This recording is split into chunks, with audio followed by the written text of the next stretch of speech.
The Charleston Reparations Task Force is demanding the transfer of more than 7,000 acres of former plantation land.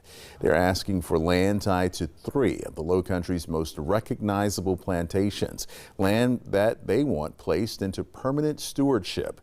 And the demand is also sparking a broader question: where's the line between tourism and cultural preservation?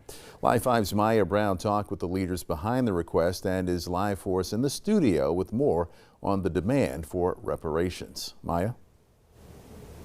Raphael, this demand for reparations isn't a new concept. It's been around since 1865 at the end of the Civil War. But now with tourism surging and new developments pushing in everywhere, the Charleston Reparations Task Force says time is running out for historic Black settlement communities to hold on to their culture.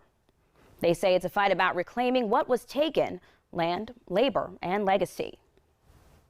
The Charleston Reparations Task Force is requesting more than 7,000 acres of former plantation land transferred back from 3 major Lowcountry plantations: Boone Hall Plantation and Gardens, Magnolia Plantations and Gardens, and Middleton Place. If the land comes back, they say it can't just be a title on paper. It has to be a lifeline: community-led development, affordable housing, land-based learning, and culture preserved. It's also opened the bigger conversation of what happens on plantation grounds. And Descendants want to see a reckoning where plantations stop skipping over the suffering that shaped the city. When the plantation doesn't give back to communities or isn't prioritizing having land ownership to the Gullah Geechee communities, it can be, kind of unsettling to know that they do events and weddings or different things like that without speaking to communities around them that were affected by it.